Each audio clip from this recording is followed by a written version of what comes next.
वो आधे घंटे से इंतजार कर चुकी है, तो आपकी ज़ोरदार ताली से एक बार स्वागत किया जाए। सृष्टि देशमुख जी को शुभकामनाएं, बधाइयाँ देते हैं कि आपने इतनी सफलता प्राप्त की और भोपाल का नाम पूरे भारत में रोशन किया और ये दिखाया है कि भोपाल की लड़कियाँ सबसे ताकतवर होती हैं या नहीं? लड़कियों की आवाज़ नहीं है, अभी भी नहीं है।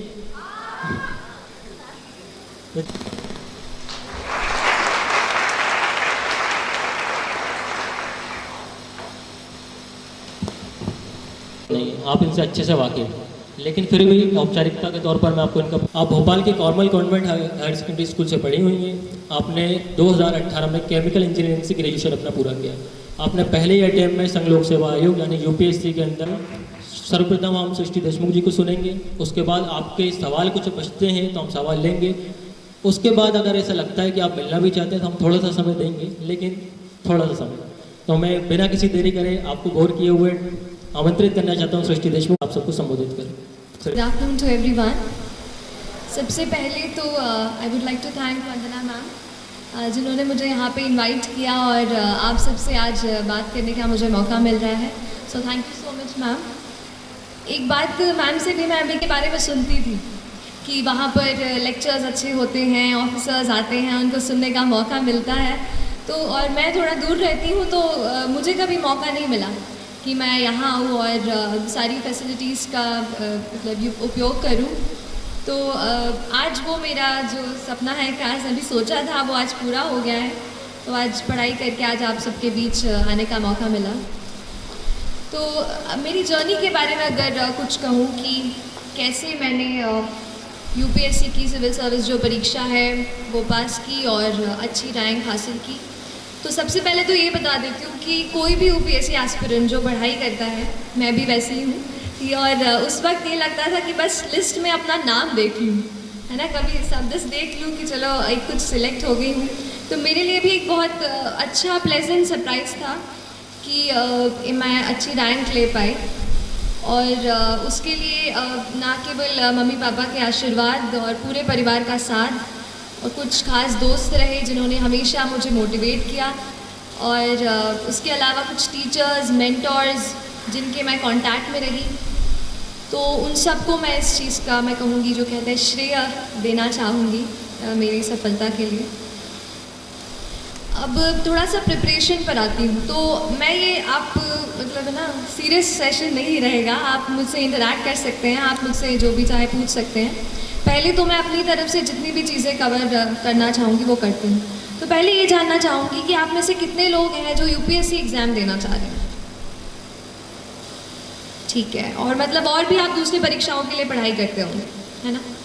तो जब हम पढ़ाई करते हैं तो कुछ चीज़ें कॉमन रहती हैं, चाहे आप रेलवे की एग्ज़ाम दे रहे हो, चाहे आप गेट की एग्ज़ाम दे रहे हो, चाहे आप एसएसबी का फॉर्म भर रहे हो, यूपीएससी का। तो कुछ चीज़ें ना हमेशा कॉमन रहती हैं। तो वो जो कॉमन चीज़ें हैं आज उन पर हम थोड़ी सी बातचीत करेंगे। एक, हम लोग मध्य प्रदेश से हैं, हम सब लोग मध्य प्रदेश से हैं या बाहर से भी है कोई? मध्य प्रदेश से हैं। तो दो मैंने एक नेमोनिक सोचा था, एम और पी।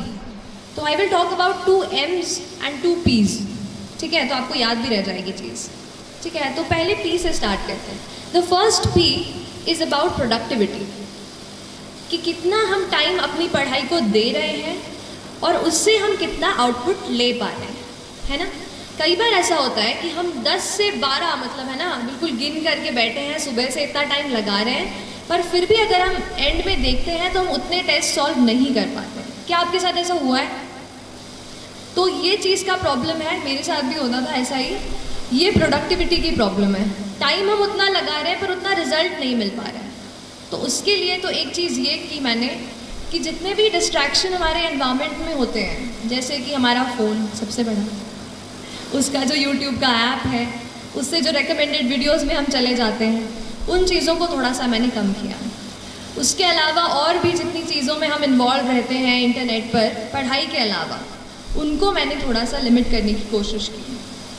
और दूसरी चीज़, कहीं ना कहीं अपने आप को एक थोड़ा सा टाइम टेबल में बांधने की कोशिश की।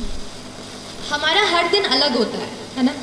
कभी किसी दिन पढ़ने का मन करता है, कभी किसी दिन पढ़ने का मन नहीं करता है, लेकिन फिर भी हमको एटलीस्ट 5 to 6 आवर्स, मैं कहूँगी, अगर आप किसी भी एग्ज़ाम की तैयारी कर रहे हैं माफ़ कीजिएगा, आप लोग पीछे बैठे हैं, मैं आपको देख नहीं पा रही हूँ, बट तो किसी कोई भी एग्ज़ाम जो है वो 5 to 6 आवर्स आपको रोज़, मतलब मैं कहूँगी कंसिस्टेंटली आपको देने की ज़रूरत है ना। और उसके लिए आप अपना एक कुछ छोटा सा रूटीन, भले ही सोने के पहले आधा घंटा अपना दिन जो है दूसरा वो आप प्लान कर लीजिए, क्योंकि हर दिन नया होता है। अगर एक दिन आप टाइम टेबल बना दिया, यहाँ से यही करूँगा, और एक वीक आप सोचो कि फॉलो हो जाए, तो मुझसे वो फॉलो नहीं हो पाता था। तो मैं ये करती थी कि सोने के पहले थोड़ा सा आधे घंटे में कल क्या क्या टॉपिक्स पढ़ने हैं, क्या क्या चैप्टर्स कवर करने हैं, वो सब एक बार मैं लिख लिया करती थी। एक ये करना चाह रही हूँ प्रेपरेशन की। तो प्रेपरेशन में अगर यूपीएससी स्पेशली बात करूँ तो मेरे पूरे प्रेपरेशन के 2 इम्पॉर्टेंट पिलर्स रहे। एक था करंट अफेयर्स। करंट अफेयर्स इसलिए एक इम्पॉर्टेंट पिलर है क्योंकि ज़्यादातर एग्जामिनेशन आप देखेंगे तो बहुत ज़्यादा आजकल ना डायनामिक होती जा रहे हैं, कि वो ये नहीं जानना चाहते कि चलो शाहजहाँ ने बना दिया ताजमहल, वो तो हमें पता है, अब उसकी आगे की बात करो। तो अब जो डायनामिज्म एग्ज़ाम में आ रहा है उसके लिए करंट अफेयर्स पे आपकी पकड़ अच्छी होनी चाहिए। और करंट अफेयर्स के लिए मैंने न्यूज़पेपर को जो है सबसे ज़्यादा अच्छे से पढ़ा। पहले इंडियन एक्सप्रेस, मतलब पहले तो द हिंदू पढ़ती थी, फिर जब इंटरव्यू मेरा पास आया तो फिर मैंने द इंडियन एक्सप्रेस भी शुरू किया पढ़ना। और जो भी आप हिंदी माध्यम में अगर कुछ बच्चे दे रहे हो तो आप उस तरीके के न्यूज़पेपर पढ़ सकते हैं, लेकिन न्यूज़पेपर आप हमेशा पढ़ें, क्योंकि न्यूज़पेपर बहुत ज़्यादा अपने आप को चीज़ों को समझने में, हमारे आसपास एनवायरनमेंट में क्या चल रहा है वो पता करने के लिए आपको हेल्प करेगा। करंट अफेयर्स को मैं इसलिए स्ट्रेस कर रही हूँ क्योंकि मैंने ज़्यादातर अपनी प्रेपरेशन करंट अफेयर्स से खींच के की। जैसे कि एक एग्जाम्पल के लिए देख लीजिए कि कहीं आपने पेपर में पढ़ लिया कि कोई एक एनिमल है जो, मतलब जिससे ना पोचिंग, आप पोचिंग समझते हैं, पोचिंग हो रही है उसकी, and you know poachers are being caught, कि पकड़ लिया गया है जो भी इसके शिकार कर रहे हैं, ठीक है। तो या तो हम ऐसा कर लें कि इसका नोट बना लें कि ये एनिमल है, इसका शिकार हो रहा है और पकड़े गए, खत्म। या तो फिर आप एक काम करें, आप देखें कि वो एनिमल कौन सा है, इंटरनेट पे फटाफट गूगल सर्च किया, पता किया उसका IUCN स्टेटस क्या है। IUCN स्टेटस पूछता है ना, क्रिटिकली एंडेंजर्ड है कि क्या है, एंडेंजर्ड है, एक्सटिंक्ट हो गया है, क्या है, वो आपने पहले से सर्च कर लिया। फिर आपने देखा कि उस एनिमल वो कहाँ पाया जाता है, कौन से नेशनल पार्क में इट इज़ फाउंड। अच्छा चलिए असम में मिलता है, तो असम में और कौन से नेशनल पार्क्स हैं। मतलब एक पॉइंट पकड़ के न्यूज़पेपर का आपको उसके साइड में जितनी भी चीज़ें हैं वो उसी वक्त कवर कर लेंगी। उससे होगा क्या, उस दिन का आपका एनवायरनमेंट का एक सेक्शन कवर हो जाएगा। ऐसा करके पॉलिटी हो गई, या फिर जो भी हम, जैसे हम साइमल्टेनियस इलेक्शन के बारे में पढ़ते हैं, या फिर और भी प्रेसिडेंशियल पार्लियामेंट इलेक्शंस के बारे में पढ़ते हैं, उनसे रिलेटेड जो भी न्यूज़पेपर में आ रहा है, फिर आप उसकी और डीप में स्टडी कर रहे हैं, है ना। एक ये चीज़। जो दूसरा मेरा प्रिपरेशन का पिलर था वो था टेस्ट्स। देखिए पढ़ते तो हम सब हैं, लेकिन हमें पता कैसे चले कि हमारा स्टैंडर्ड क्या है। देखिए अगर हम अभी आपसे बात कर रहे हैं तो वहाँ कोई दिल्ली में बच्चा बैठा है जो पॉलिटी की लक्ष्मीकांत खोल करके दूसरा पेज पूरा रट रहा होगा, बात सही है। तो वो जो है ना, टाइम का हमेशा याद रखिए, टाइम हमेशा याद रखिए कि आपका टाइम सबसे ज़्यादा ज़रूरी है। अगर आप अपना वक्त निकाल कर इस पढ़ाई को दे रहे हैं, हमारे लाइफ के हम कलरफुल यूथ के ईयर्स अगर हम पढ़ाई को दे रहे हैं तो अपना 100% दीजिए। और टेस्ट्स आपको ये बताएंगी कि आपका स्तर क्या है प्रेपरेशन।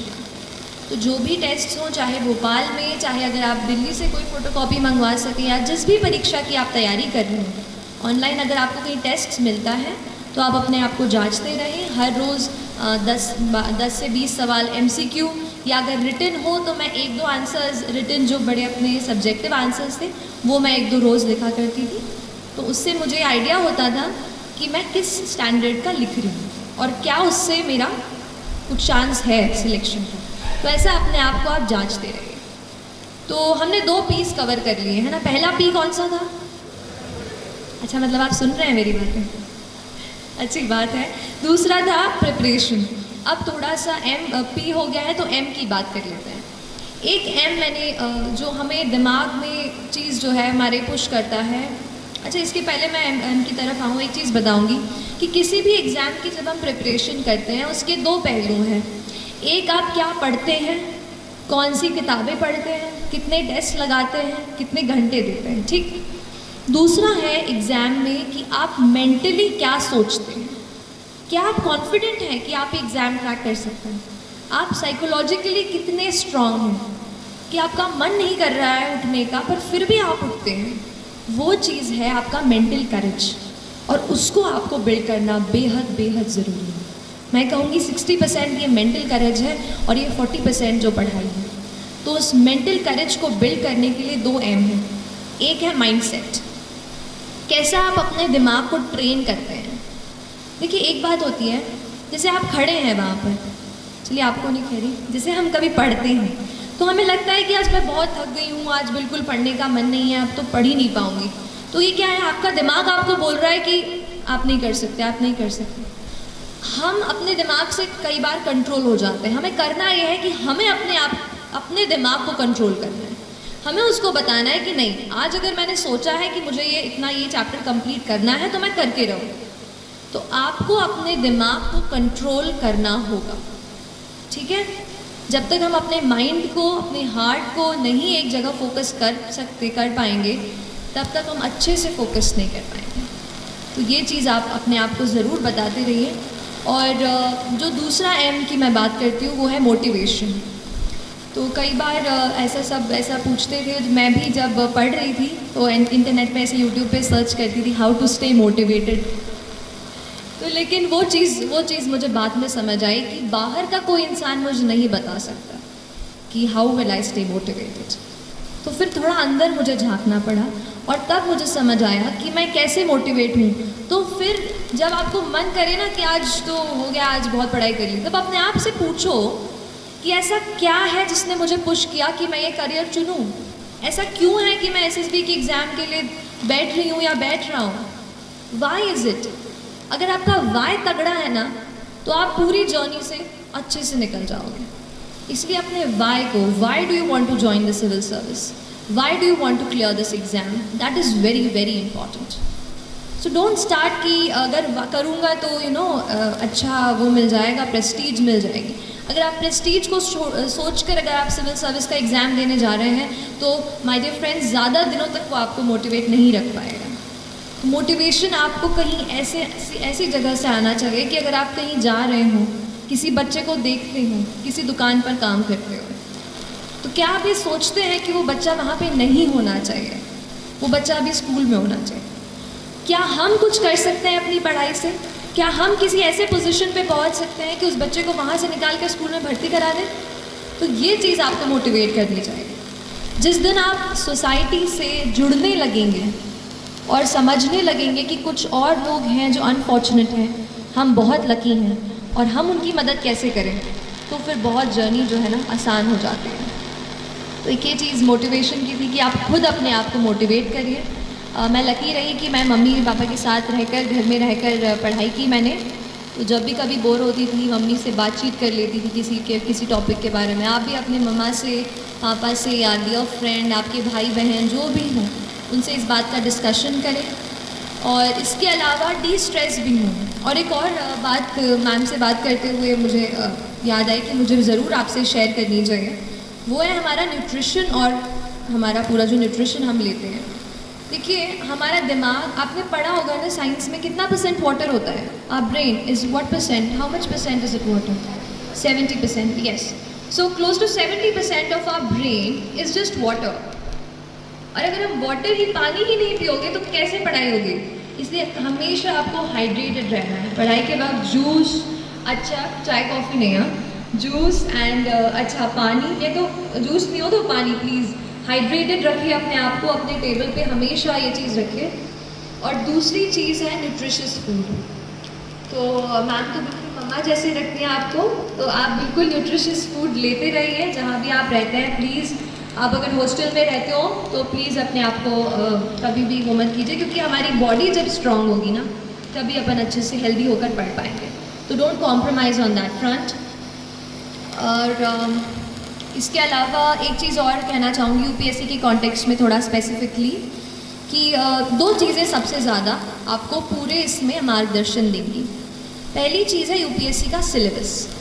बड़ा क्लीशेड लगता है ना, हर कोई बोलता है सिलेबस सिलेबस, पर वही सबसे ज़्यादा ज़रूरी है, क्योंकि सिलेबस में लिखा हर एक वर्ड उससे एक 15 मार्क का सवाल बन सकता है, जो आपकी रैंक को यहाँ से यहाँ ले आए।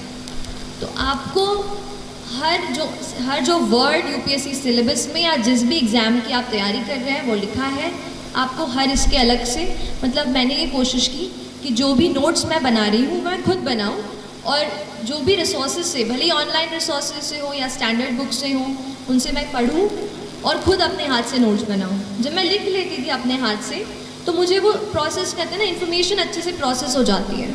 तो हर एक का अपना अपना तरीका होता है, आप अपना तरीका पहचानिए कि आपको कैसे वो चीज़ समझ में आ रही है ना।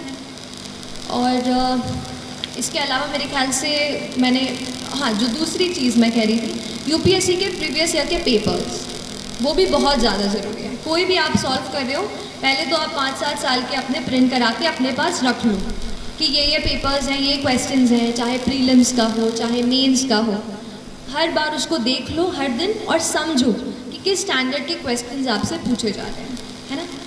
तो ये 2 चीज़ें आपके अल्टीमेट मार्गदर्शक हैं। बाकी तो आप अपनी, मतलब ये है ना कि मैं जो आज बोल रही हूँ ना आपके सामने खड़े होके, ये कुछ चीज़ें मैंने किसी से सुनी है, कहीं पढ़ी है, कहीं यूट्यूब पे कोई टॉपर का वीडियो देखा और शायद वहाँ से सीखी हूँ। तो ये कोई मेरी, मतलब मैंने ऐसे बिल्कुल, है ना, अलग कुछ ऐसा मैं बता वो ऐसा नहीं है। जो भी प्रिपरेशन मैंने की उस पर ही बता रही हूँ कि हम सीखते हैं, इसलिए आप खुद अपनी स्ट्रैटेजी, आप अपने आप को पहचान कर अपनी स्ट्रैटेजी खुद बनाइए। मुझसे एडवाइस लीजिए, लेकिन आप वही कीजिए जो आपको लगता है कि आपके स्ट्रेंथ और आपके वीकनेस के हिसाब से काम आएगा, है ना। यहाँ पे एक चीज़ मेरे दिमाग में आ रही है, वो है प्लानिंग की। प्लानिंग और अपने नोट्स का ऑर्गेनाइजेशन बेहद ज़रूरी है। अगर आप एग्ज़ाम, आपको डेट जैसे पहले आ जाती है, यूपीएससी की डेट 1 साल पहले आ जाती है। जैसे 1 साल पहले जब मैं दे रही थी तब पता चल गया था कि अगले साल 2 जून को पेपर होने वाला है प्रीलिम्स का, ठीक। तो ऐसे डेट आ जाती हैं पहले, तो आप अपने एग्ज़ाम के डेट के हिसाब से अच्छे तरीके से पूरी चीज़ों को आपको प्लान कर लेना है कि कौन सा टॉपिक मेरा कौन सा स्ट्रेंथ है। जैसे मुझे पॉलिटी बहुत पसंद था और ज्योग्राफी बहुत बोरिंग लगता था, तो ज्योग्राफी को मैंने किसी तरीके से हर रोज़ उसको एक चैप्टर करके उसको करती थी। पॉलिटी में एक साथ ज़्यादा भी पढ़ लेती। तो ऐसा आप अपना खुद का स्ट्रेंथ पहचानो कि किस टॉपिक के साथ आप ज़्यादा टाइम स्पेंड कर सकते हो या किसके साथ कम, उस तरीके से उसको कवर करने की कोशिश करें। और तो अभी ये तो मैंने ब्रॉड टच कर दिया है। इसके अलावा जो भी आपको सवाल मुझसे पूछने हैं आप पूछ सकते हैं। जब हम आंसर लिखते हैं तो हमारे अंदर क्या अप्रोच होनी चाहिए आंसर लिखते टाइम, क्योंकि हमारे पास बस 9 से 10 मिनट का समय रहता है आंसर लिखते समय, तो क्या क्या इंग्रेडिएंट्स हमें उनमें डालने चाहिए जिससे हमारा एक आंसर है वो अच्छा आंसर बने। Towards the end? Yes. So yes, answer writing बहुत ज़्यादा ज़रूरी है। अच्छा हुआ पूछ लिया, मुझसे मिस हो गया था, थैंक यू।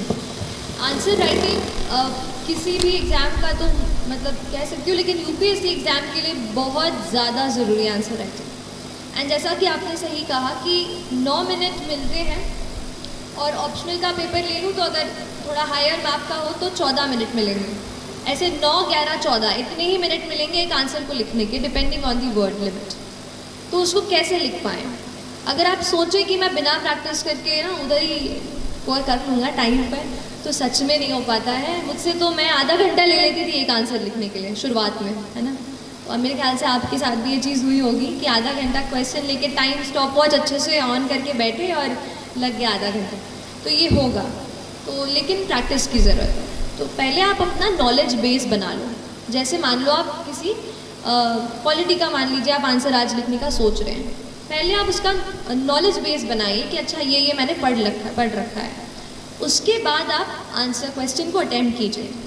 तो क्वेश्चन को अटेम्प्ट करके कुछ ऐसी चीज़ें मैं आपको बताती हूँ जो मैंने उसमें डाली और शायद मुझे लगता है कि उससे अच्छे मार्क्स मिले। कोई भी आंसर अगर केवल जैसे शुरू किया, थोड़ा सा बताया, और वो है ना एक स्टैंडर्ड फॉर्मेट की introduction, then body, then conclusion, ये तो हम लिखते ही हैं। इसके अलावा आप अपने आंसर्स में कुछ फैक्ट्स कोट कर सकते हैं। जैसे कि हम न्यूज़पेपर पढ़ते हैं तो नहीं पढ़ते हैं कि 50% of the Indian population is this, कुछ भी ऐसा डेटा रहता है, जीडीपी का डेटा रहता है और कुछ, तो ऐसे फैक्ट्स जो हैं आप कोट कर सकते हैं। This is 1। नंबर 2, कोई भी कमिटी की रिपोर्ट ऐसे आता है कि जैसे अभी आया था कि justice B N Sri Krishna की रिपोर्ट आई थी, है ना, प्रिवेसी को लेकर के, राइट टू प्रिवेसी को, तो वो एक रिपोर्ट मैंने आंसर में कोट की थी। तो ऐसे कोई भी रिपोर्ट्स और कमीशंस जो बैठते हैं, जैसे आपने पुंची कमीशन, सरकारिया कमीशन, ARC, इनके बारे में सुना होगा, तो इनकी रिपोर्ट्स को आपको वहाँ पे लिखना है कि इनके हिसाब से ये व्यू पॉइंट है।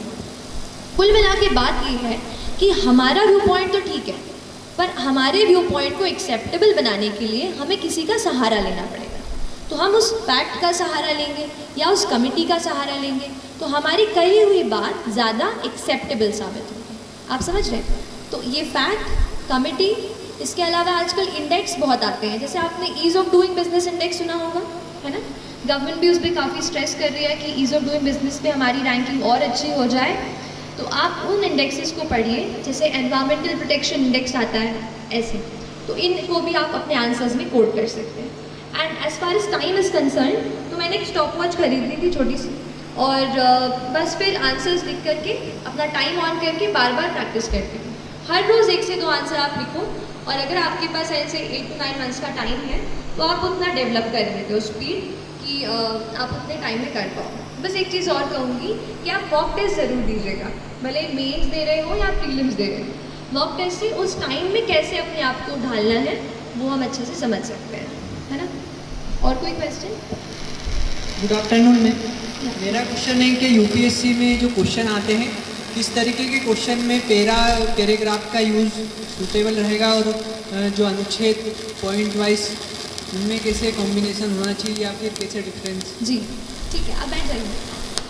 तो कई बार ऐसा मतलब आता है, हम डाउट होद में रहते हैं कि पैराग्राफ में लिखना है या पॉइंट्स में, बट ये बहुत ही सिंपल सी चीज़ है। It depends on the demand of the question, ठीक है।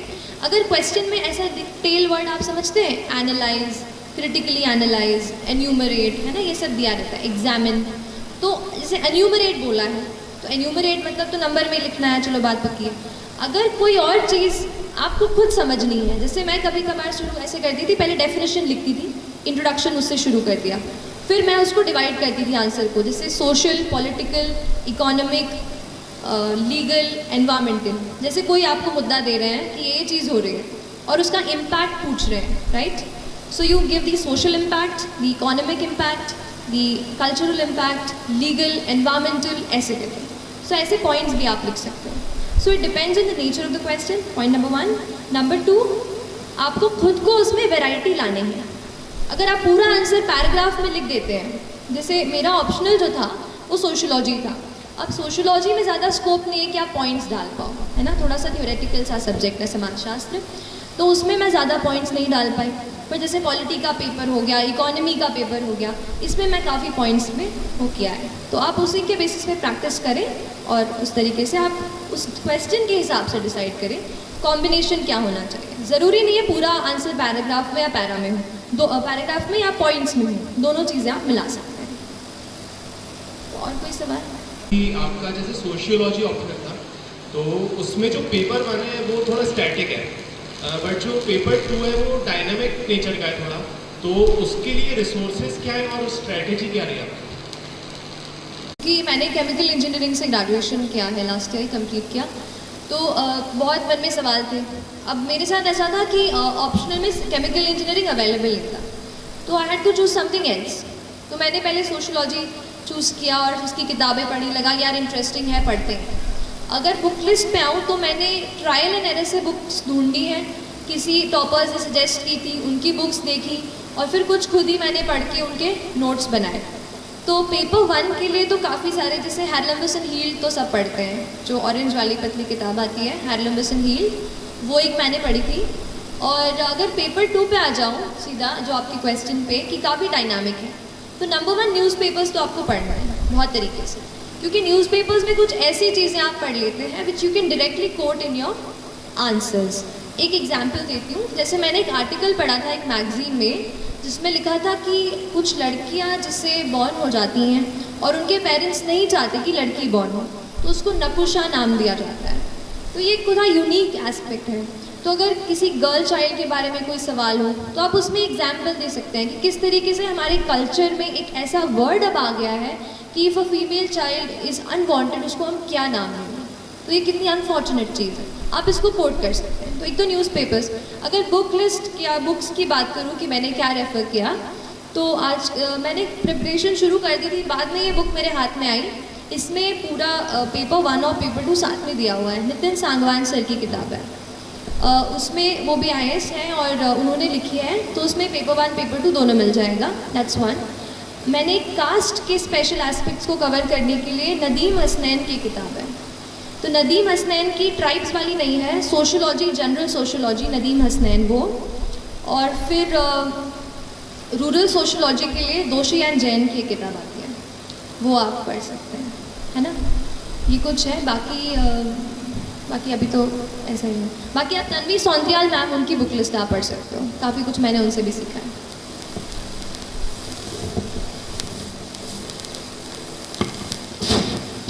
Good morning ma'am. तो क्या आप बता सकते हैं कि आपने सोशियोलॉजी कैसे ऑप्शनल सेलेक्ट किया? क्योंकि हम इंजीनियरिंग फील्ड से करते हैं और कहीं भी कनेक्शन नहीं है सोशियोलॉजी पॉलिटिक्स या किसी से। फिर आपने कैसे डिसाइड किया कि चलो सोशियोलॉजी चूज कर लेते तो मैं इसमें सही कर पाऊँगी, स्कोर कर पाऊँगी? ठीक है, बैठ जाएगा। तो कैसे चूज़ किया, जैसे मैं ये टच कर ही रही थी अभी पिछले सवाल में कि केमिकल इंजीनियरिंग नहीं था ऑप्शन में, ठीक है, तो मुझे कुछ और ही चुनना था। अब केमिस्ट्री ना बहुत अलग हो जाती है केमिकल इंजीनियरिंग से, तो फिर मैंने कुछ ऐसा सब्जेक्ट 2 मेरे दिमाग में थे, one was political science, the other was sociology. So I bought the books of both the subjects. Initial जो बुक्स होती हैं वो दोनों सब्जेक्ट्स की मैंने खरीदी। आपको भी अगर डाउट आ रहा हो ऑप्शनल में, तो आप 2-3 आपको डाउट आ रहा हो उसकी किताबें आप ले लो, जो बेसिक उसकी बुक्स हैं उनको आप एटलीस्ट एक वीक के लिए पढ़ो। उसके बाद आपको खुद समझ में आ जाएगा कि कौन सा सब्जेक्ट है जिसके साथ में सबसे ज़्यादा टाइम बिता सकता हूँ। क्योंकि ऑप्शनल जो है, जैसे UPSC में 500 मार्क्स का है, तो it really makes a change to your score. तो ऐसा ही सब्जेक्ट चूज़ कीजिए विच यू इन्जॉय रीडिंग, जो आपको एक बर्डन ना लगे, है ना।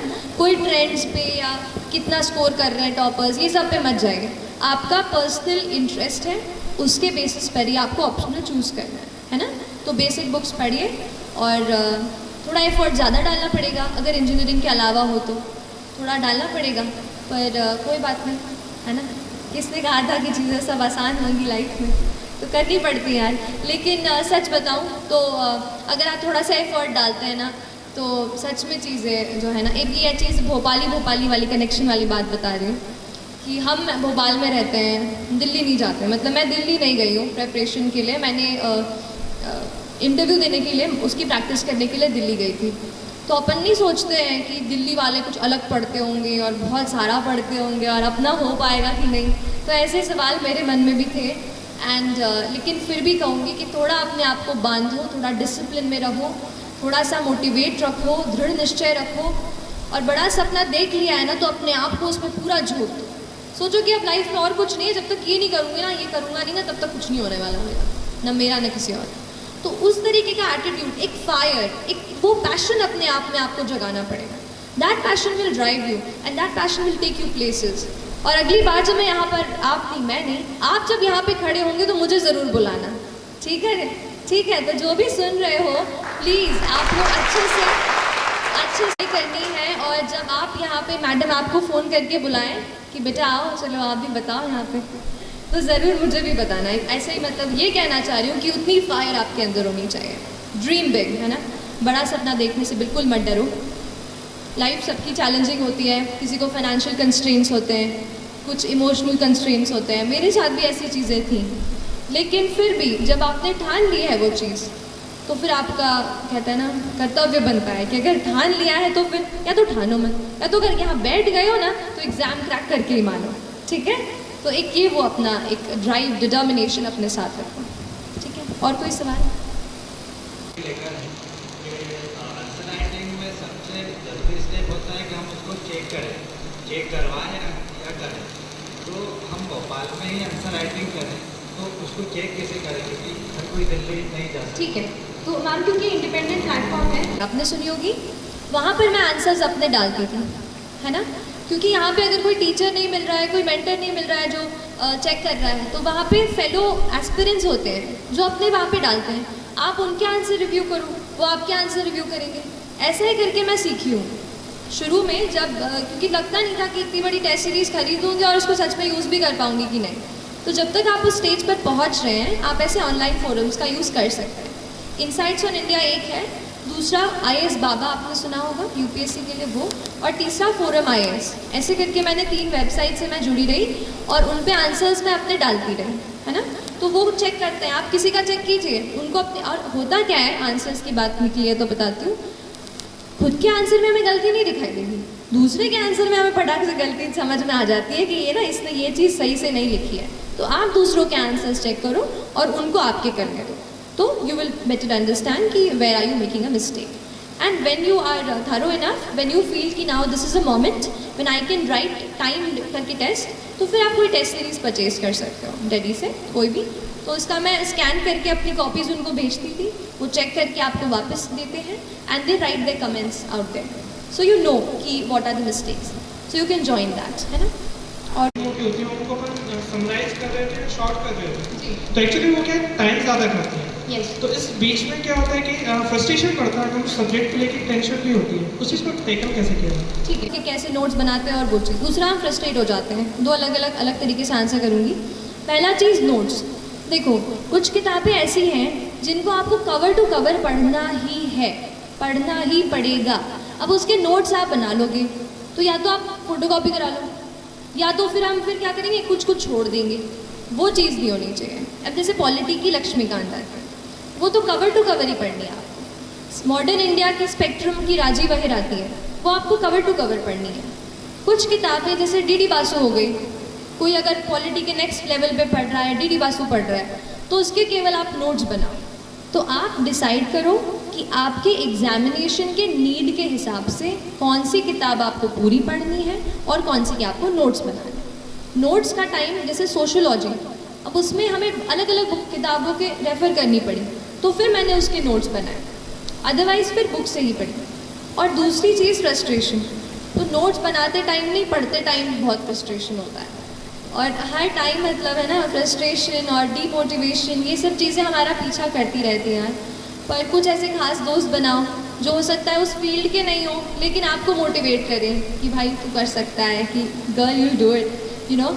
और आपके कोई मतलब आपके भाई बहन हो या आपकी ममा हो, उनसे शेयर कीजिए कि मैं इस फील्ड में जाना चाहती हूँ, आई वॉन्ट योर मोटिवेशन। ऐसे किसी इंसान को अपना बेस्ट फ्रेंड साथी बनाइए पूरी जर्नी में और सपोर्ट लीजिए, क्योंकि फ्रस्ट्रेशन होगा पर उस पर हमें, जैसे मैंने कहा कि हमें अपने दिमाग पे कंट्रोल करना है, दिमाग हमें कंट्रोल ना करे, है ना। इस चीज़ का आप ध्यान रखिए। और कोई आप पूछ रहे थे? करते हैं सोशियोलॉजी में, तो मैंने सुना है कि वहाँ पे बोलते हैं कि आपने अगर जनरली लिख दिया तो उसमें आपको आंसर नहीं नंबर नहीं मिलेंगे, और आपने अगर सोशियोलॉजिकल एंगल से उसको लिखा तो आपको ज़्यादा नंबर मिलेंगे। तो वो आप थोड़ा एक्सप्लेन करें। देखिए, कॉमन सेंस ये है कि आप मुझे यहाँ पर बैठकर सुन रहे हैं, ठीक है, आप कुछ इससे सीख कर जाएंगे, ठीक है, हो गई बात ख़त्म। अब इसको सोशियोलॉजी के तरीके से कैसे देखेंगे कि आप सबको हम देख लेंगे, कितने मेल्स हैं कितने फीमेल्स हैं, आप पे थोड़ा रिसर्च करेंगे, आप घर जाके पढ़ाई कर रहे हैं कि नहीं कर रहे हैं, और फिर एक डेटा निकालेंगे कि जिन बच्चों ने यहाँ पे सेशन अटेंड किया था उन्होंने इतनी अच्छे से पढ़ाई की, इन्होंने अच्छे से पढ़ाई नहीं की, तो उस स्पीच का कितना इम्पैक्ट रहा, कितना इम्पैक्ट नहीं रहा। जब मैं उस रिसर्च फाइंडिंग को कोट करके बताऊँगी तो वो सोशियोलॉजी, और जब मैं ऐसे ही कह दूँगी कि हाँ ये जो लड़की है ना ये बहुत अच्छा पढ़ने वाली है, ये कॉमन सेंस।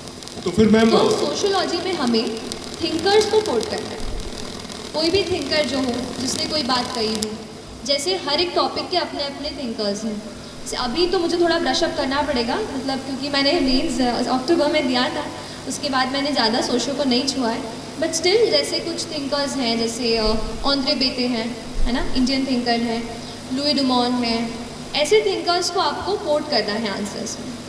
उसके अलावा कुछ फैक्ट्स आप डाल सकते हैं, जैसे हमें जनरल आप GS के आंसर्स में डालते हैं, वो फैक्ट्स डाल सकते हैं। और थोड़ा आपको, आप सोशियोलॉजी की बुक से ही, अभी मैं इतने अच्छे से नहीं बता पा रही हूँ क्योंकि आई हैव लॉस्ट टच, लेकिन सोशियोलॉजी की बुक से ही आपको थ्योरेटिकल पर्सपेक्टिव पकड़ना है। एक एग्जाम्पल याद आ रहा है, सुसाइड की थ्योरी जो इमाइल रकीम देते हैं, राइट।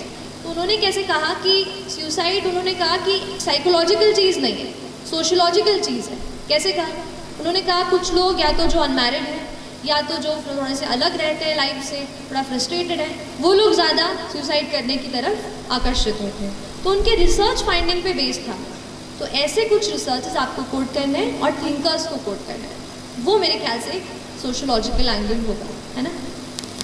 एंड मैम मेरा दूसरा क्वेश्चन है कि वर्ड लिमिट कंप्लीट करने के लिए आपने वैसे लिखना स्टार्ट किया? नहीं, अगर मैं देखो यूपीएससी अगर केवल वर्ड लिमिट आरजीपीवी की तरह पन्ने भरने जाएंगे ना तो मार्क्स नहीं मिलेंगे सर, सच बता रही हूँ, मार्क्स नहीं मिलेंगे। मैंने भी आरजीपीवी के एग्ज़ाम 2-2 घंटे में निकाल के आती थी।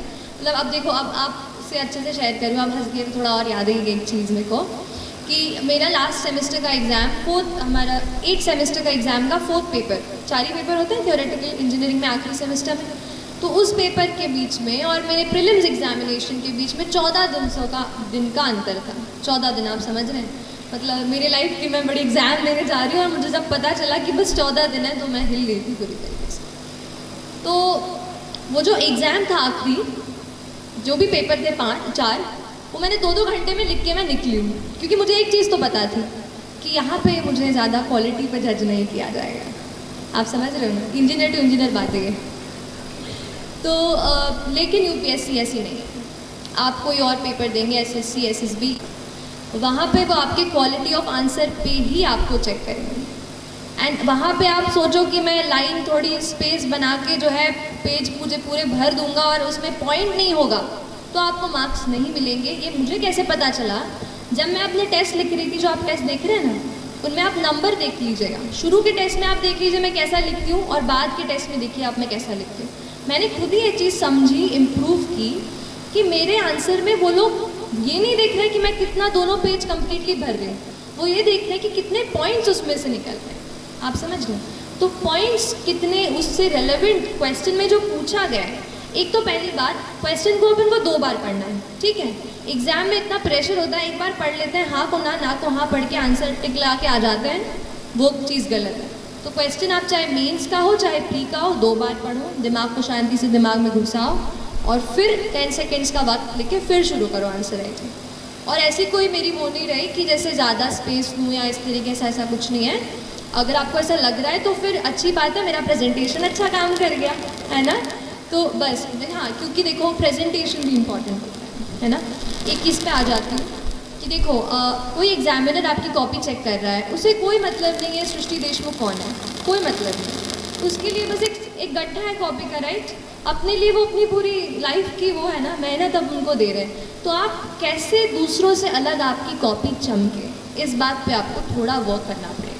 तो आपकी कॉपी प्रेजेंटेबल होनी चाहिए, ऐसा नहीं कि बिल्कुल मोतियों के अक्षर लिखने हैं, ऐसा कुछ नहीं है। नॉर्मल आप हैंड राइटिंग लिखो बट उसको समझ में आ जाए एग्जामिनर को, मतलब उसको चश्मा, अब वो प्रोफेसर्स होंगे उनको ज़्यादा वो ना करना पड़े, दिक्कत ना हो, उनके लिए आसानी हो, ऐसा आंसर लिखो। प्रेजेंटेबल भी हो, थोड़े बहुत, जैसे आपने पूछा था ना कि आप क्या आंसर में करते हो, तो मैंने थोड़े फ्लो चार्ट वगैरह भी बनाए। मैप मैंने सीखा कि कैसे मैं 10 सेकेंड में इंडिया का मैप बना लूँ, तो वो मुझे एक चीज़ काम आई। जैसे एक क्वेश्चन आया था कि आप रामसर वेटलैंड साइट्स बताइए इंडिया में कौन से हैं, तो इधर मैं लिख देती कि 2 Ramsar wetland sites are Deepor Beel in Assam and Bhojpal lake in Bhopal, ठीक है। मैंने क्या किया, छोटा सा मैंने 10 सेकंड में फटाक से एक मैप बनाया, वहाँ पे असम के साइड पे एक गोला बना के वहाँ लिख दिया दीपोर बिल और इधर लिख दिया भोजपाल लेक। तो उससे क्या हो गया, प्रेजेंटेशन इम्प्रूव हो गया। हो सकता है आधा मार्क मैंने वहाँ एक्स्ट्रा चुरा लिया हो। ऐसे करके आपको अपने आंसर्स को इम्प्रूव करना है और ये प्रैक्टिस से आएगा।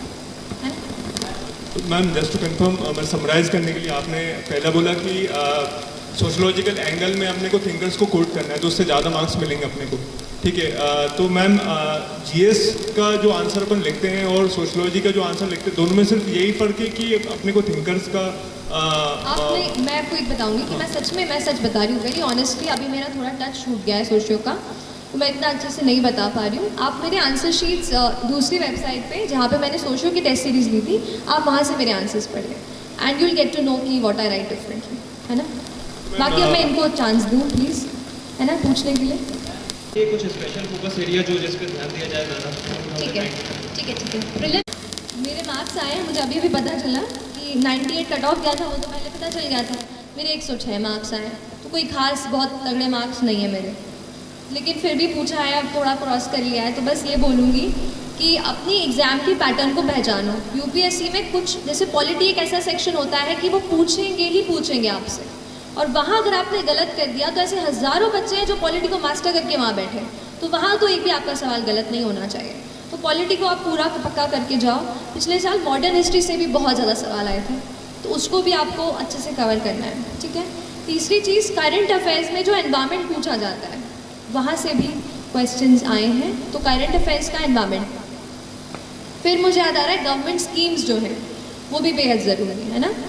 प्रधानमंत्री उज्ज्वला योजना, ये योजना, वो योजना, सारी योजनाओं को लिख लो एक पेज पे कि ये इस मिनिस्ट्री की है, वो उस मिनिस्ट्री की है, और वैसे उसको याद करने की कोशिश करो, है ना।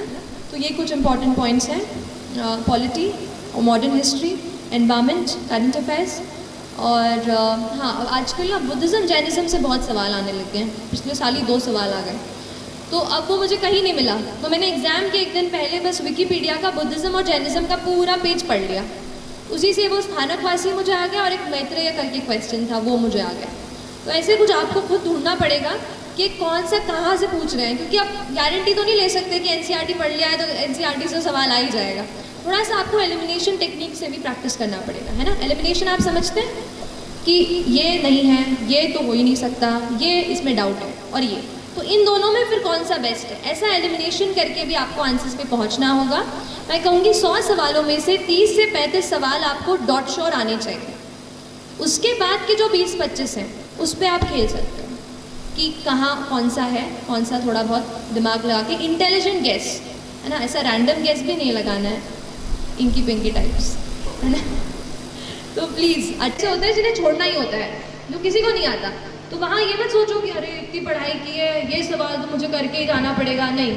वहाँ पे अपने आप को बोलो कि ये किसी को नहीं आ रहा होगा, मुझे भी नहीं आ रहा, नेगेटिव नहीं करा खड़ा होगा, ऐसा है। थोड़ा अपनी स्ट्रैटेजी आप खुद बनाओ कि 100 क्वेश्चंस को मैं कैसे अटेम्प्ट करने वाला हूँ, ठीक, हाँ, है ना, ठीक है।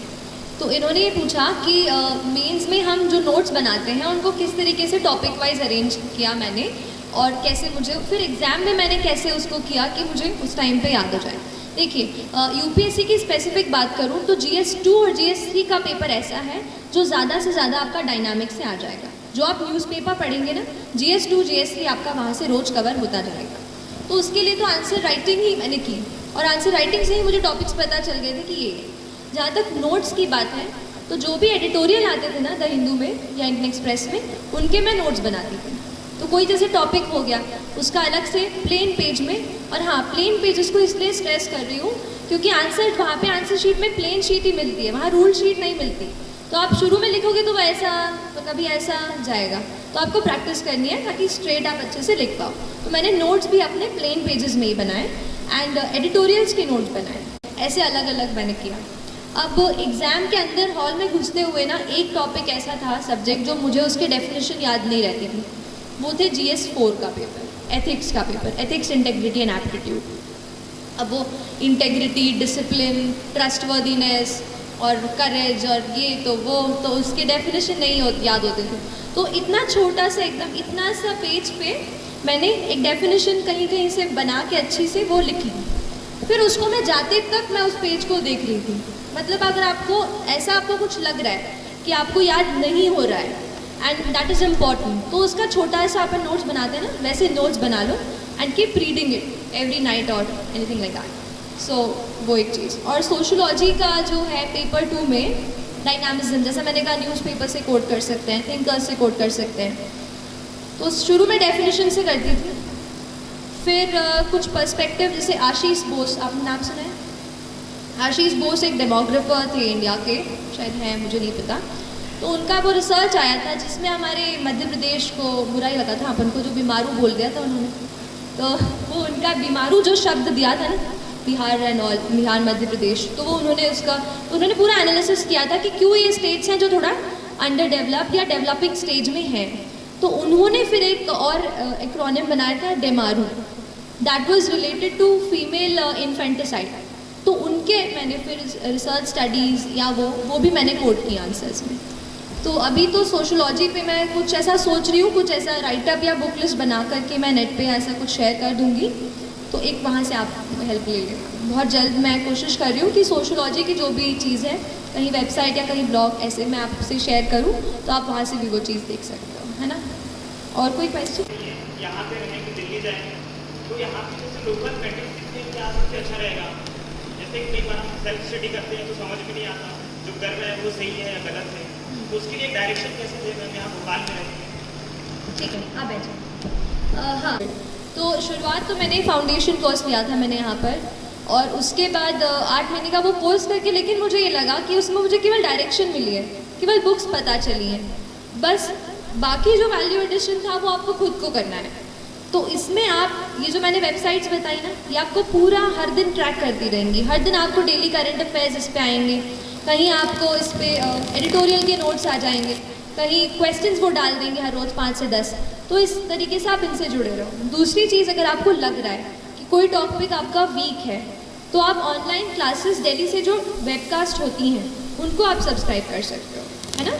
तो स्पेसिफिक टॉपिक जैसे कोई ज्योग्राफी हो या इकोनॉमी में किसी को दिक्कत हो तो वो कर लो, उससे थोड़ा सा मोटिवेशन आपका बढ़ जाएगा। मतलब आप सोचोगे कि चलो यार ख़रीदा है तो फिर उसको देखना ही पड़ेगा, वो बात आ जाती है थोड़ी सी। तो आप वो कर सकते हो, वहाँ से टेस्ट या फिर क्लासेस आप ज्वाइन कर सकते हो, है ना। और कोई सवाल? हेलो, बोलिए। Firstly congratulations ma'am. Thank you so ma'am, much. मेरा सवाल ये है कि जैसे मैं अगर प्रिपरेशन स्टार्ट कर रहा हूँ तो मेरे को मैम ह्यूमैनिटीज़ के सब्जेक्ट मैंने कभी नहीं पढ़े, तो मैम थोड़ी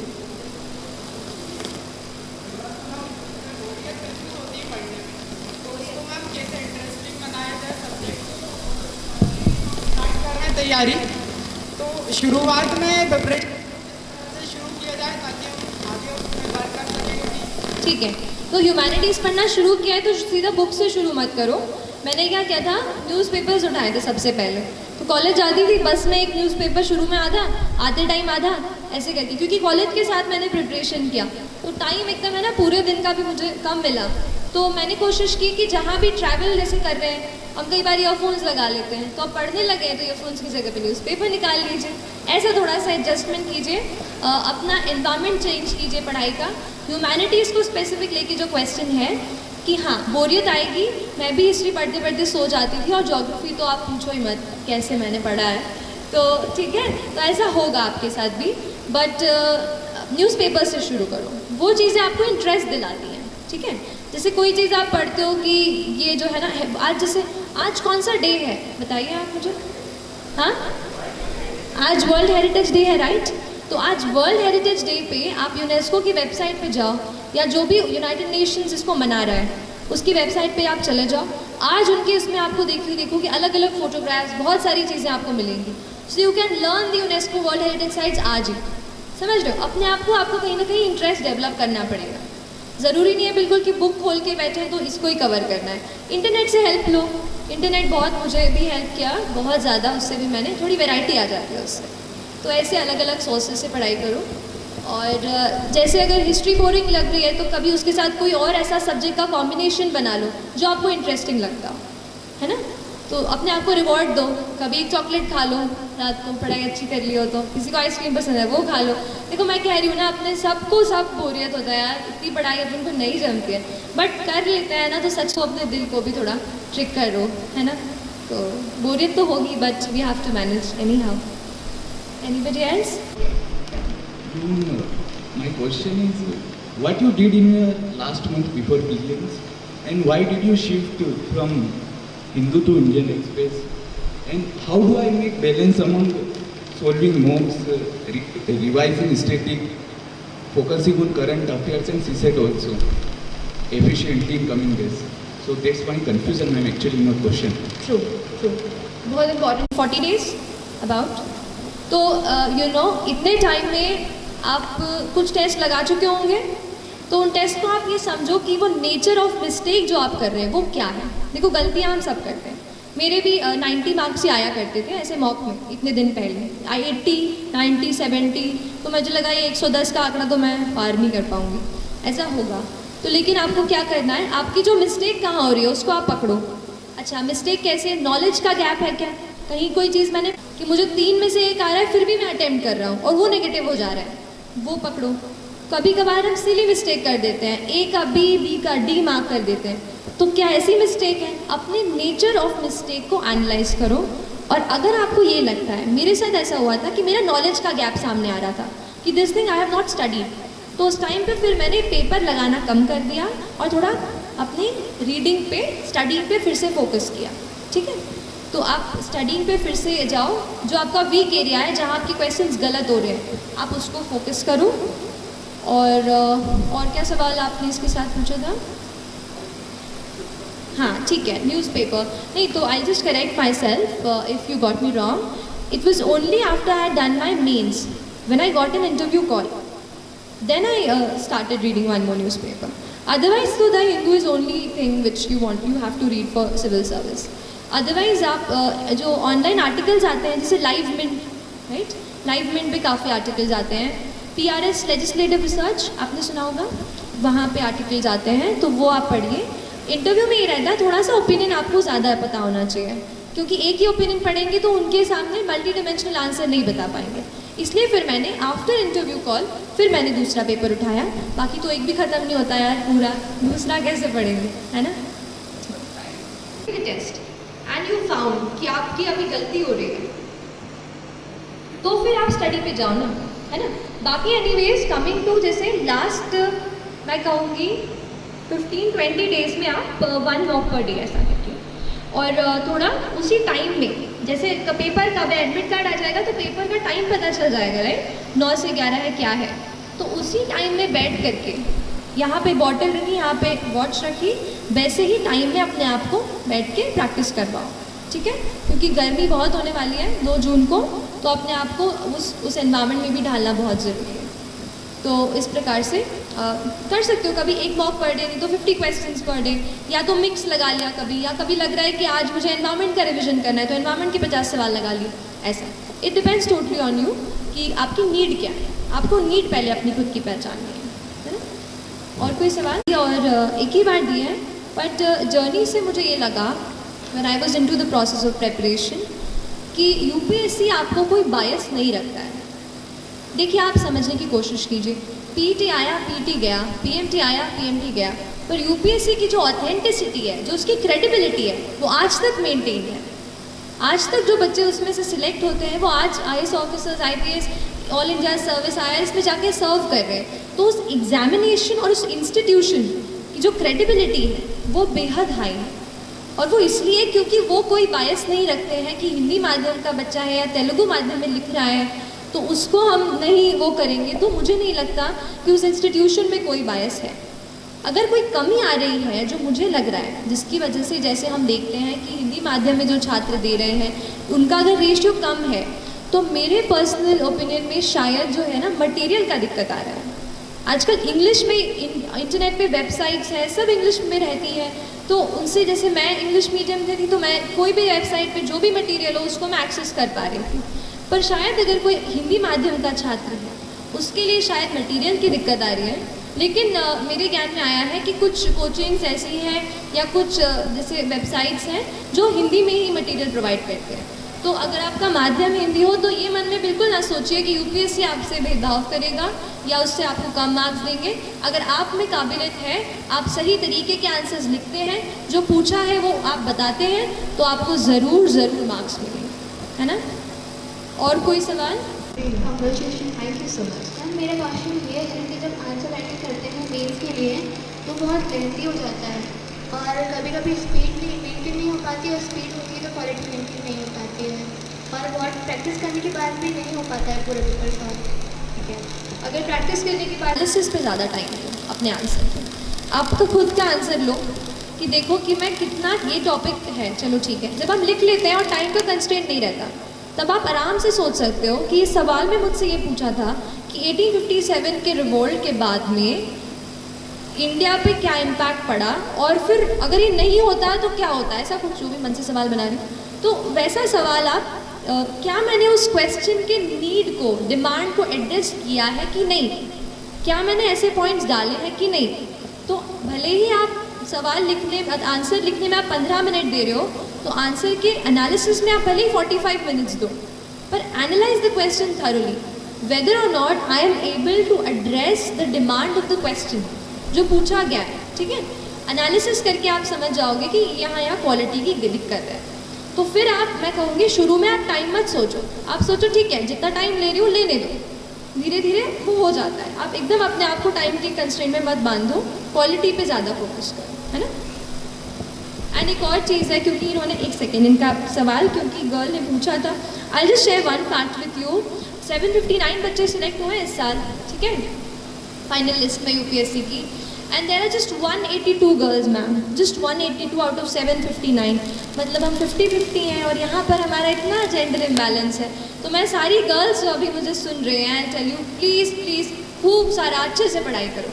ये जो जेंडर इम्बैलेंस चल रहा है ना 759 में से बस 182, ये हमें बढ़ाना है बस सिलेक्शंस, ठीक है।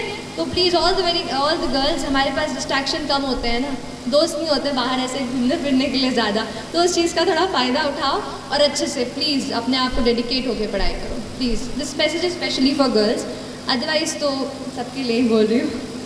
आप पूछिए प्लीज़। जब हम स्टडी करते हैं उस टाइम कुछ डेटा ऐसा होता है जो हमें याद नहीं रहता है, और आंसर राइटिंग करते टाइम या टेस्ट सीरीज देते टाइम हम वो फॉरगेट कर जाते हैं, ठीक है। तो इससे क्या होता है मैम, हमारी स्टडी में जो हम और आगे करने वाले होते हैं तो थोड़ा डिप्रेस्ड हो जाते हैं और माइंड सेट नहीं बनता। देखिए डेटा की जाने क्या किया, एक डेटा कॉपी करके, डेटा बुक करके एक अलग से छोटी सी नोटबुक बना ली। तो जो भी मुझे डेटा जहाँ भी मिलता था सब कुछ मैं उसमें नोट कर लेती। जब एक चीज़ एक जगह पे एक वो सारी कैटेगरी की चीज़ एक साथ आ जाती है ना, तो याद करना आसान हो जाता है। तो जो भी कहीं आप डेटा पढ़ रहे हो उसको आप अलग से लिख लो, और जब आप नया डेटा उसमें ऐड करोगे तो पुराना वाला देख लो कि पहले मैंने क्या लिखा था। ऐसे ही करके रोज़ रोज़ जब आप उसमें भरते जाओगे उसको, तो पुराना भी देखते चलो, ऐसे रिवाइज करते चलो, है ना। अपने दिमाग को हमें ट्रेन करना है, उससे सारे कचरा जो है ना वो निकालना है, और काम की चीज़ हमें उसमें डालनी है जो हमें वहाँ पे 2 या 3 घंटे में याद आनी चाहिए, ठीक है। तो ऐसा धीरे धीरे करके ट्रेन होगा माइंड आपका। ग्राफ तो एग्जामिनर का हमसे क्या एक्सपेक्टेशन होता है कि जब वो कोई क्वेश्चन पूछ रहे हैं तो उसका हमारे क्या क्या फैक्ट होने चाहिए हमारे उस बात पे कि हम हमारी पूरी बात उनके सामने रिप्रेजेंट कर सकें। ठीक है, ठीक है, आप बैठ जाओ। बोलूँ एक चीज़ बोलूँगी कि इंटरव्यू बहुत ज़्यादा हाइप्ड है चीज़। आपको मेरा स्कोर कुछ 1068 रहा और उसमें से केवल मेरे 173, मतलब एक बहुत कम रेशियो है जो इंटरव्यू के मार्क्स हैं। तो मैं ही कहूँगी जब तक आप उस स्टेज पे पहुँचोगे ना कि जब आप इंटरव्यू दे रहे हैं तब आप इतना पढ़ लेते हो कि आप दूसरे का इंटरव्यू ले लोगे, ठीक है। तो नॉलेज में तो कोई दिक्कत नहीं आएगी। अब कमिंग टू द फैक्ट कि यूपीएससी क्या एक्सपेक्ट करता है, देखिए वो आपसे नॉलेज कूद चुका है, वो प्रीलिम्स आपसे पूरा निकलवा चुका है, 100 MCQ आपसे करवा लिए, फिर ना 90 सवाल भी मेंस में उन्होंने सॉल्व करवा लिए। अब उन्हें आपके नॉलेज से इतनी वो नहीं है, डाउट्स नहीं है। अब वो आपको देखकर ये समझना चाहते हैं कि क्या ये कैंडिडेट इज़ ही और शी फिट, कि हम इसको इतनी रिस्पॉन्सिबिलिटी दे पाएँ, क्या इसमें वो इतना पेशेंस है, क्या वो अपने आप को एक्सप्रेस कर पा रहा है। क्योंकि जॉब ऐसी है ना कि आपको लोगों से जुड़ा रहना पड़ेगा। अगर आप अपने आप को कैबिन में बंद करके बस फाइल पुश करते रहेंगे तो असली में हम इम्पैक्ट नहीं डाल पाएंगे। तो क्या वो एक्सप्रेस कर पा रहा है अपनी चीज़ को, और कॉन्फिडेंट रहिए। क्योंकि देखिए सारी चीज़ें सबको नहीं आती, हम एनसाइक्लोपीडिया तो नहीं है, तो कोई चीज़ रह जाएगी। मेरे भी इंटरव्यू में एक सवाल उन्होंने पूछा था कि कुछ ऐसा पूछा था कि आप केमिकल इंजीनियरिंग से हो तो पॉलीमर्स का एग्रीकल्चर में क्या यूज़ होता है। अब वो चीज़ मुझे उस वक्त नहीं याद आई, तो मैंने थोड़ा 5 सेकंड रुकी, फिर मैंने कहा कि sir I am unable to recollect at this moment, I will read about it. तो ऐसा करके मैंने वो सवाल वो किया और फिर वो दूसरे सवाल पे आ गया। तो ऐसा कुछ नहीं है कि आपको हर चीज़ आनी चाहिए, इट्स जस्ट दैट आपका जो डिटेल्ड एप्लीकेशन फॉर्म है, जो बैकग्राउंड है, you should know everything about it. जैसे मैंने अपनी स्कूलिंग कामिल से की तो मैंने थोड़ा कामिल की हिस्ट्री पढ़ ली कि बाई चांस उनका नाम इस पर अटक जाए तो वो उससे कुछ पूछ ले। तो ऐसा आप करो और बैकग्राउंड अच्छे से प्रिपेयर करो and be ready and be confident. They just want you to be confident so that you express yourself well and you're patient even when they try to heckle you। मतलब वो कुछ ऐसा करें कि आपको थोड़ा अजीब लगे और उस वक्त भी आप अपना ध्यान ना खोएं और अच्छे से उत्तर दे सकें। मेरे ख्याल से वो इतना एक्सपेक्ट करता है, क्योंकि बाकी की ट्रेनिंग तो वो देंगे हमको, बस अब स्टूडेंट की तरीके से हमें जांचते हैं, तो इतना कुछ नहीं है इसमें। और कोई आप पूछना चाह रहे थे?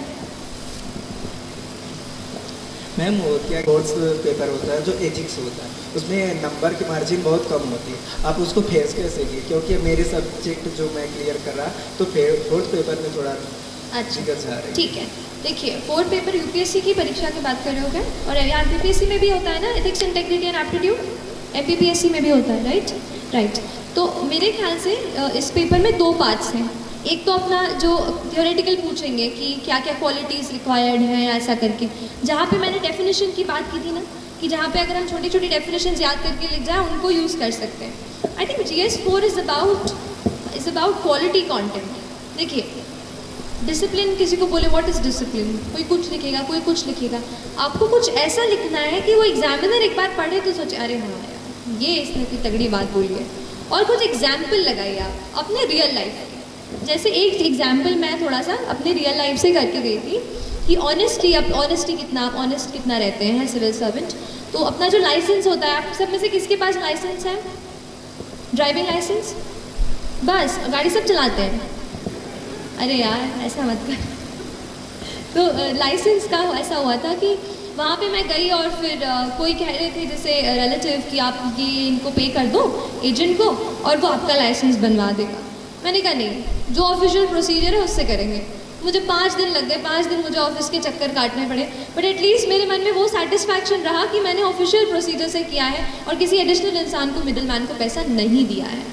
तो एक वो चीज़, जैसे ये पर्सनल एक्सपीरियंस की बात होगी, तो कोई ऑनेस्टी पे कोई पूछ रहा है कि how will you be honest, तो आप कोट कर सकते हो कि ये मेरा पर्सनल एक्सपीरियंस है। ऐसा कहीं आपने कहीं एनेक्डोट पढ़ लिया, किसी की बात पढ़ ली कि कुछ, अभी मैं कहीं पढ़ रही थी मध्य प्रदेश में एक ऐसी कहीं जगह है, जगह की नाम नहीं याद आ रहा है, जहाँ पर लड़कियाँ मैकेनिक का काम सीख रही हैं। तो वहाँ पर जो है बहुत अचंभा हो रहा है, बहुत सारी लड़कियां जो और बाहर जैसे काम के लिए नहीं जा पा रही हैं, वो गांव में ही अपने वहीं पे जिला में ही जो भी गाड़ियां आती हैं उनको रिपेयर कर देती हैं। तो कितनी यूनिक बात है ये। तो विमेन एम्पावरमेंट की कोई बात चल रही हो एथिक्स के पेपर में, तो ऐसा कोई एग्जाम्पल आप कोट कर सकते हो। तो एक ये चीज़ आप डेफिनेशंस, और दूसरी चीज़ जो केस स्टडीज़ की आती है ना, हमें सिचुएशन दे दी जाती है कि you are in this situation, now what will you do. तो इसकी प्रैक्टिस आप करो। उस एक बुक आई थी एथिक्स इंटेग्रिटी एंड एप्टीट्यूड की, जिसमें केस स्टडीज़ ही दी थी बस। तो वो बुक मैंने ली थी, उन केस स्टडीज़ को मैंने अच्छे से पढ़ा और फिर मैंने अपना पर्सपेक्टिव सोचा कि मैं अगर उस पोजीशन में हूँ तो एक एथिकल इंटीग्रल मतलब ऐसा ऑफिसर मैं क्या सोचूंगी उस वक्त, वो घर पे आपको प्रैक्टिस करनी है। और एथिक्स का जनरली पेपर लंबा होता है, तो उसका राइटिंग की स्पीड आपको ध्यान रखनी पड़ेगी। तो ये 2-3 चीज़ें हैं ना आपको। और कोई Any more questions here? It's taking too much long and thanks to जो मैम इंग्लिश मीडियम के लिए जो है रिसोर्सेज बहुत ज़्यादा है, तो हिंदी मीडियम वाले बच्चों के लिए रिसोर्सेज कम है। yes. तो मैम जो हम आंसर राइटिंग करते हैं तो हम हमारी कॉपी कैसे चेक करें? देखिए मैं ऐसे चीज़ों के कांटेक्ट में नहीं आई हूँ जो हिंदी मीडियम वाले उसको करते हैं, लेकिन मुझे ऐसा लगता है कि लास्ट 5 को रिजल्ट आया था, आज 18 तारीख। ऐसे बहुत सारे लोगों से मैं मिली हूँ जो इस इंडस्ट्री में काम कर रहे हैं एज ए टीचर या एज एन एस्पिरेंट। तो मैं उनके साथ कोशिश करूँगी कि मेरे से जितना हो पाए ये चीज़ बढ़े, क्योंकि ये मैं समझती हूँ कि हिंदी मीडियम के लिए थोड़ा सा मटेरियल का प्रॉब्लम हो रहा है। तो देखते हैं, बट आपसे ये कहूँगी थोड़ा सा मेहनत आपको थोड़ी ज़्यादा करनी पड़ेगी। आप थोड़ा नोट्स आप खुद अपने बनाओ और कुछ किताबें हैं उनको जो हिंदी में दी हैं उनको पढ़ो, या कोई इंग्लिश में पढ़ के इजी इंग्लिश जैसे थोड़ा बहुत तो आप समझ सकते हैं ना, तो उसको आप अपने आप पढ़ाते हैं। और जो हिंदी टेस्ट सीरीज़ लगाते हैं देते हैं है ना, जो आपके आंसर्स चेक करके आपको दें, ऐसे कुछ मैं समझती हूँ। क्योंकि मध्य प्रदेश में हम हैं और काफ़ी हिंदी माध्यम के बच्चे हैं, तो आप ऐसे किसी टीचर्स से जुड़िए। और आई सपोज मैम भी मतलब इस पर आप थोड़ा मैम देखिएगा, अगर बच्चों को हेल्प हो पाए, कोई भी टीचर अगर हिंदी माध्यम से बच्चों की कॉपियाँ चेक कर पाए है ना, तो ऐसा कुछ थोड़ा ढूंढना पड़ेगा। और अगर मेरे कांटेक्ट में कोई आता है तो मैं मैम को ज़रूर इन्फॉर्म करूँगी, तो आप उनसे पूछ लीजिएगा है ना, ठीक है। तो ख़त्म। मैं एक ना मैं कल ना परसों एक यूट्यूब वीडियो देखी तो वो मैं आपके साथ शेयर करना चाहूँगी। बस ये बात है कि बिफोर आई से those lines, thank you so much for lending me your ears. आप लोगों ने मेरी बातें सुनी, मेरे से इंटरेक्ट किया मेरे साथ, और मुझे बहुत बहुत अच्छा लगा दैट अगर यहाँ से अगर आप 2 भी चीज़ अगर कुछ अपने प्रिपरेशन में इम्प्लीमेंट करेंगे तो पूरा मेरा यहाँ पे आना पक्के से सफल हो जाएगा, और अभी भी हो गया है। तो प्लीज़ आप अच्छे से पढ़ाई कीजिए और डिस्ट्रेस भी होइए, ऐसा नहीं है बस पढ़ाई करनी है। थोड़ा सा आप अपने दोस्तों के साथ मूवी भी देखिए, कभी फ़न टाइम भी इंजॉय कीजिए। लेकिन अगर आपने फोकस बनाया है, अगर you have decided that this is something that you have to do in your life, so I tell you there is nothing more powerful in this universe than a human being with a purpose. You know, if हम एक human being हैं, we are a ball of energy. अगर हम ये decide कर लें that we have a purpose in mind, then nobody can stop us. Believe in this thought. मैं यहाँ पे बिल्कुल वो चीज़ फॉलो करके आपके सामने खड़ी हूँ, and you can be here as well, है ना. तो please believe in yourself, don't get demotivated. If you get, फिर से अपने आप को ट्रैक पे ले आओ. और एक दो चार लाइन ही है कि डर मुझे भी लगता था फासला देखकर, डर मुझे भी लगता था फासला देखकर, पर मैं बढ़ता गया रास्ता देखकर. डर मुझे भी लगता था फासला देखकर, पर मैं बढ़ता गया रास्ता देखकर. खुद ब खुद मेरे नज़दीक आती गई, खुद ब खुद मेरे नज़दीक आती गई मेरी मंजिल मेरा हौसला देखकर, मेरी मंजिल मेरा हौसला देखकर. तो आप अपना हौसला बुलंद कीजिए, बड़ा सपना देखिए. बड़ा सपना देखने से डरिए मत, लेकिन जितना बड़ा आपने सपना देखा है उतनी ही बड़ी मेहनत करेंगे तो आप यहाँ आएंगे और फिर मुझे ज़रूर बुलाएंगे, है ना. चलिए, thank you so much for your time and I will take care. कैसा महसूस कर रहे हैं आप सब? एक इस प्रोग्राम को थोड़ा हम अलग बनाने की कोशिश करें, क्योंकि हर कोई आता है, लेक्चर देता है, संघर्ष कर लेना, मेहनत कर लेना, वो तो सबको पता है. आप यूट्यूब भी देखते हो, यहाँ दिन भर बैठकर 12 घंटे पढ़ते भी है, कुछ रात को 11 बजे यहाँ से भगाने पर भी नहीं भागते. लेकिन इस प्रोग्राम में हम ये चाहते थे कि आपको जो प्रॉब्लम आ रही है वो डायरेक्टली आप पूछो, जो भी हो. आपने पूछा भी, बहुत अच्छा लगा हमें. आपका सृष्टि देशमुख जी, आपका बहुत बहुत धन्यवाद करते हो कि पहली बार ऐसा प्रोग्राम हुआ है कि इतने सारे सवाल का जवाब यहाँ पूछा गया और आपने सभी का जवाब, ऐसा कोई भी नहीं बचा है. तो मैं औपचारिक रूप से एक क्वेश्चन था, कुछ पूछ रहे थे, हमें फ़ोटो लेना था. तो आप फ़ोटो के लिए घबराएं मत, हम वीडियो शूट हो रहा है. इस पूरे प्रोग्राम की वीडियो भी हमारे फेसबुक ग्रुप पर आपको मिल जाएगी, उसकी लिंक मिल जाएगी. आप फ़ोटो चाहते हैं तो आपका एक प्रूफ फ़ोटो आप सबका करवाई जाएंगे. लेकिन उससे पहले मैं डॉक्टर वंदना शर्मा मैम को बुलाना चाहूँगा कि औपचारिक रूप से वो धन्यवाद दें. रूप से यहाँ औपचारिकता कहीं रही नहीं है. ऐसा लग रहा है सृष्टि हमारे साथ रही है हमेशा. और अब सृष्टि के ये सेशन के बाद मुझे देश के जो दूसरे बच्चे यूपीएससी में एग्ज़ाम दे रहे हैं उनके लिए ज़्यादा शुभकामनाएं देना पड़ेंगी, ऐसा लग रहा है. क्योंकि यहीं के बच्चे अगर सब सिलेक्ट हो गए तो उन लोगों को शुभकामनाएं देना ही हमारी ड्यूटी बनती है कि हम उन लोगों को भी शुभकामनाएं दें. और सृष्टि यहाँ आई, अपना महत्वपूर्ण समय दिया, और आप लोगों के लिए इतना सोचा उन्होंने कि जैसे ही मैंने उनसे रिक्वेस्ट किया कि भाई हमारे बच्चे आपसे मिलना चाहेंगे और उन्हें मार्गदर्शन मिलेगा, तो सृष्टि बहुत सहजता से तैयार हुई. तो इनके आने की, इनकी सहमति के साथ ही मुझे हरिवंश राय बच्चन की एक पंक्ति याद आई कि अनगिनत राही गए इस राह से उनका पता क्या, पर कुछ गए छोड़ पैरों की निशानी. यह निशानी मूक होकर भी बहुत कुछ बोलती है, खोल इसका अर्थ पंथी पंथ का अनुमान कर ले. तो आपने अपने पंथ का अनुमान थोड़ा लगा लिया होगा. और इस सेशन के बाद आप एक दो बहुत ही महत्वपूर्ण बात मैं यहाँ बताना चाह रही हूँ कि बहुत सारे बच्चे तैयारी करते हैं यूपीएससी की, और वो जो प्रिस्क्राइब बुक्स हैं उनसे पढ़ते हैं, केवल उन्हीं को पढ़ते हैं, अच्छी तैयारी करते हैं. उन्हें बता दिया जाता है कि ये बुक इससे पढ़ो, ये बहुत अच्छी बुक्स है, इसमें बहुत अच्छे पॉइंट्स हैं. लेकिन क्या होता है कि उत्तर सब लोग लिखते हैं, सबके सही उत्तर होते हैं, लेकिन सबका सिलेक्शन नहीं हो पाता, क्योंकि सिलेक्शन उन्हीं का होता है जो थोड़ा सा हट करके लिखता है. और हट करके वो इसलिए लिखता है कि जैसे सबसे पहले सृष्टि ने एक बात कही थी, और मुझे वहीं से सृष्टि की सफलता का अंदाज हो गया.